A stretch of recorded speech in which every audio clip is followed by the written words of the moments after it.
Good morning, or no, it's the middle of the night. Fly Fishing Mythbusters. My #1 subscriber says, hey, I can't see how you're tying your flies. And that would require a lot of fancy lighting and camera equipment. I tie small flies. This is size 18. I like this hook for this fly. This is called a Comparadun. Allen Hook Company sells these for about $5 for 25. Great deal.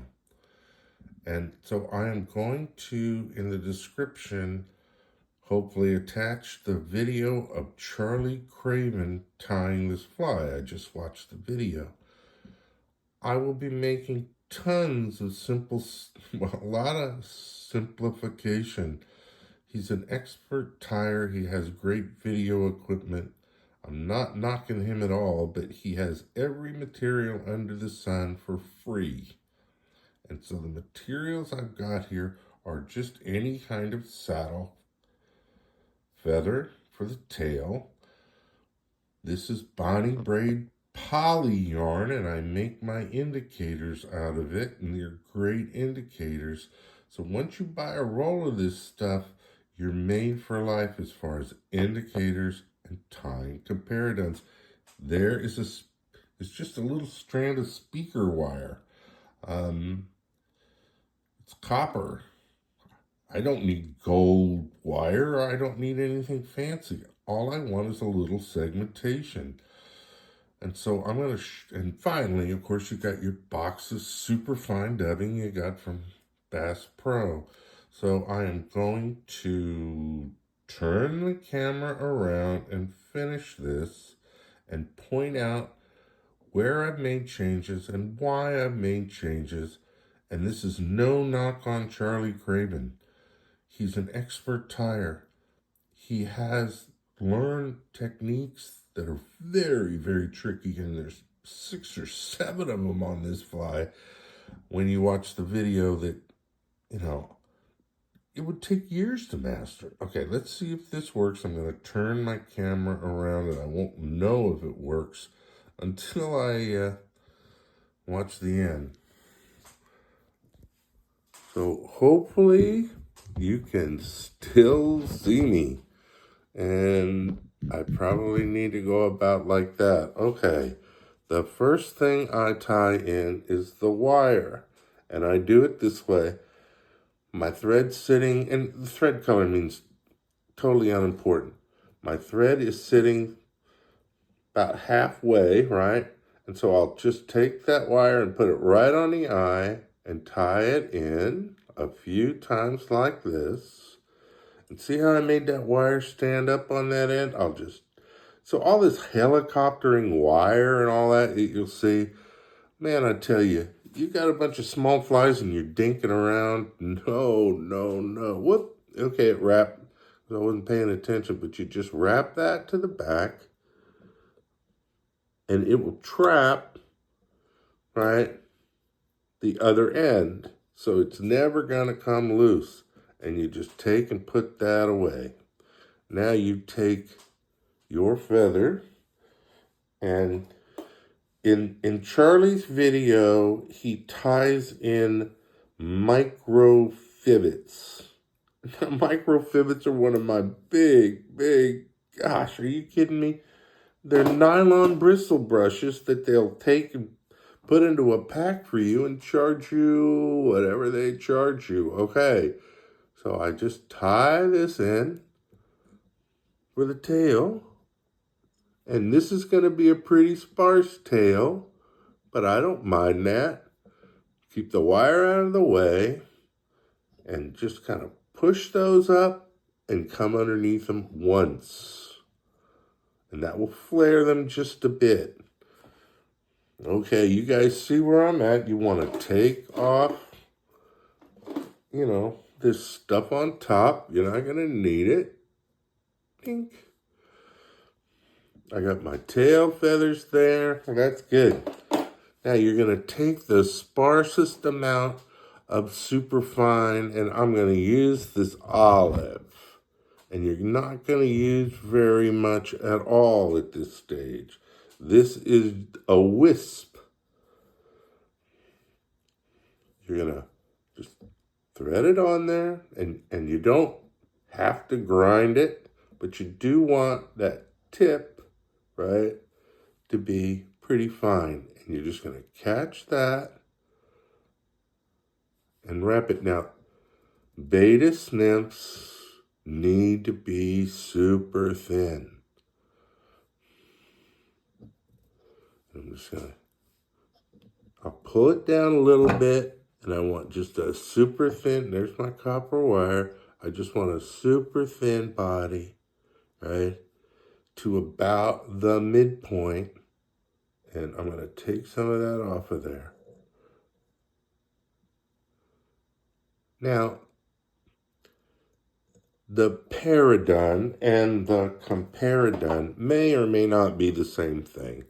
But the way I learned it, the Comparadun, the posted wing is further toward the eye, and the Comparadun, right, it's basically right in the middle.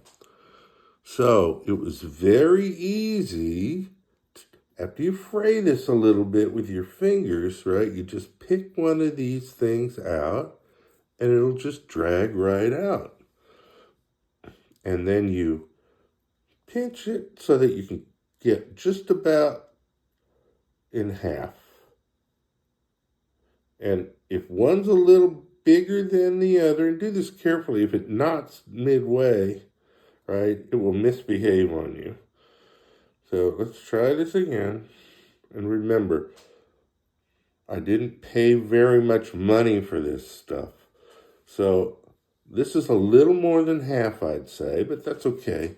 We're tying, and this post is very important because this post or this wing is where you're going to put your floating, and just poke it through there and push it up, even them up a little bit. But because this material is so cheap, right?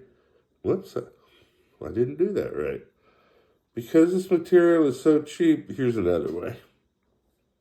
Because this material is so cheap, you know, you're going to take enough to get the job done so you can hold it up like this.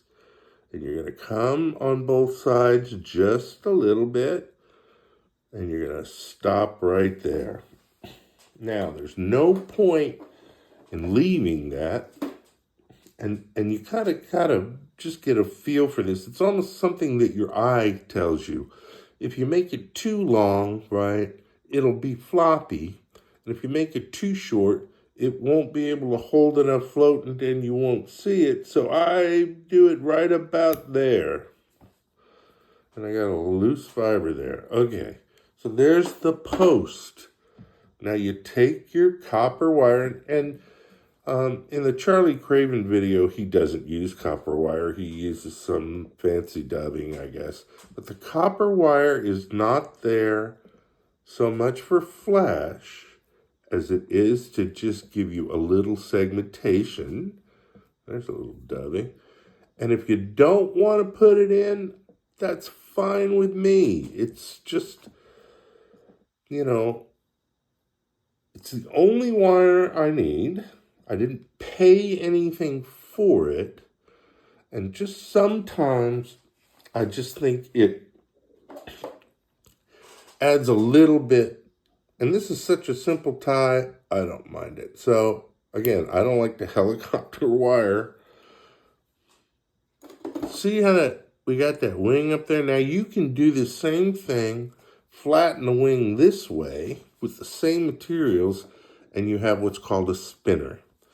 So, the head, I generally feel, needs to be a little darker. And in this super fine kit, right, I have some green. And you're actually going to use more dubbing on the front than you did on the back because you want to build a little head. And it's the same thing, right? You put it up there until you get it to catch, and you stroke it a little bit. I do. And you're going to build a head. And it's a bigger head than you think. And Charlie says that too, because most of the goodies of this bug, right, are in this area as it merges. I mean, it's not inconsequential. Now, I think I'm almost there. I'm ready to go ahead and strip this off. And you just do it gently. You'll get it off the thread. If you want to cut it, it's going to get a little messier because you're going to have to tie it down again. But I'm going to go ahead and cut it and bring it back down with a little spit.